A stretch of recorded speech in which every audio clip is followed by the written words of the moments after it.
नीरवे अकाल अजूनी से भ्रम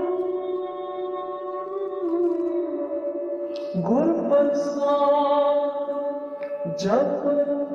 आध सच जुगाड़ सच